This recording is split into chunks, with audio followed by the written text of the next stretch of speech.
There comes a point in life when the pain stops feeling dramatic and starts feeling familiar.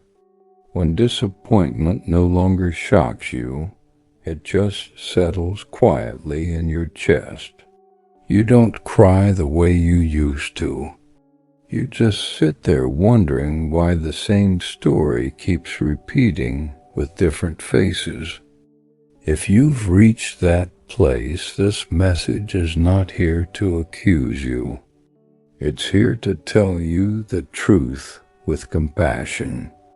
Because what you're experiencing is not random, and it does not mean there is something wrong with you. You keep attracting the wrong people, not because you are weak, but because you learned how to survive emotionally before you learned how to feel safe. Somewhere in your past, love was inconsistent. Care came with conditions. Attention came and went. So your heart learned to stay alert, to adapt, to wait, to overgive. That survival mode followed you into adulthood, and now your nervous system mistakes emotional tension for connection.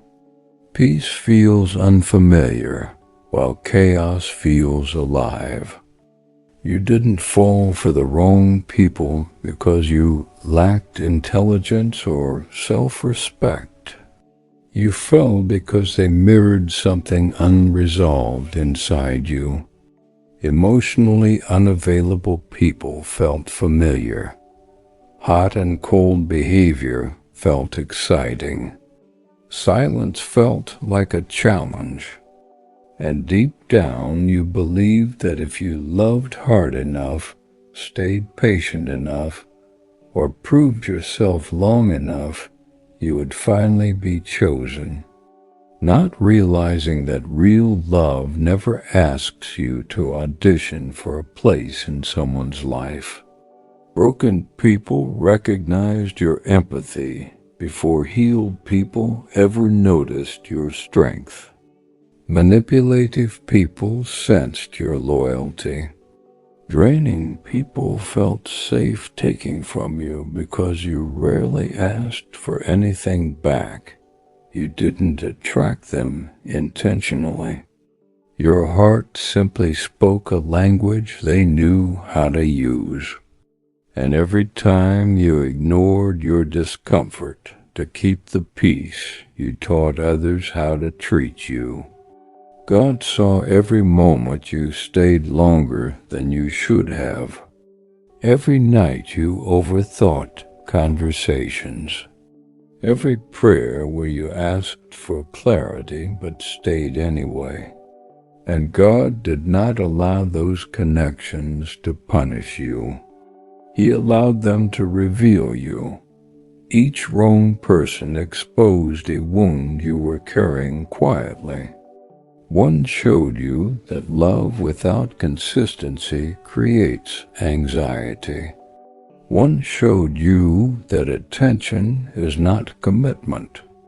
One showed you that chemistry without safety turns into emotional addiction.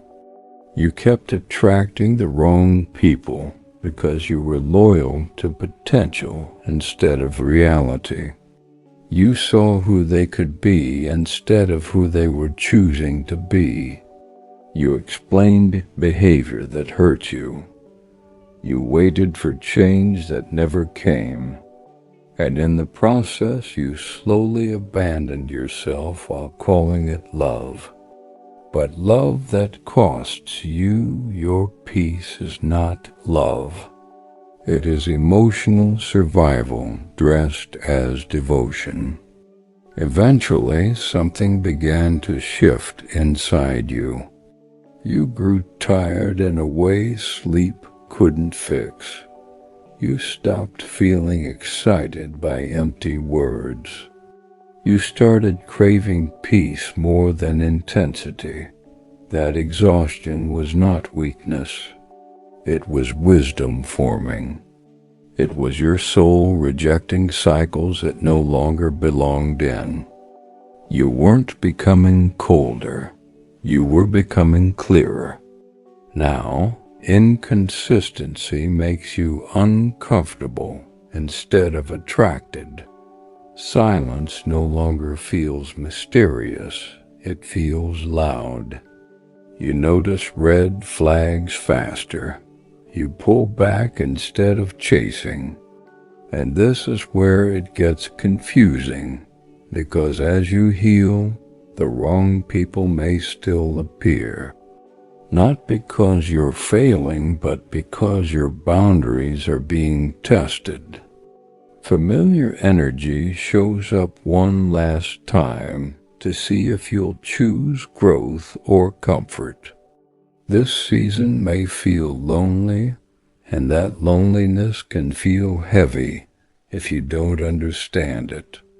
But solitude is not rejection, it is refinement. God is detoxing your heart from attachments that drained you, so He can realign you with connections that will honor you. When you stop tolerating what hurts you, fewer people have access to you. That's not loss, that's protection. One day someone will meet you without confusion. They will not trigger your anxiety or make you question your worth. You will not have to guess how they feel or chase their presence. Love will feel calm, steady, and safe. And at first, that kind of love may feel unfamiliar, because chaos used to feel normal. But this time, your heart will recognize peace as truth. When you look back, you will understand that the wrong people were never meant to stay. They were meant to teach you boundaries, self-respect, and discernment. They were chapters, not the story, and you were never broken for loving deeply. You were just learning who deserved access to your heart. So if you are alone right now, don't rush this season. If you are healing and it hurts, don't turn back. You are not attracting the wrong people anymore. You are outgrowing them. And God is not preparing someone to wound you again. He is preparing you to be met where healing has already taken place. Stay here. This season is sacred.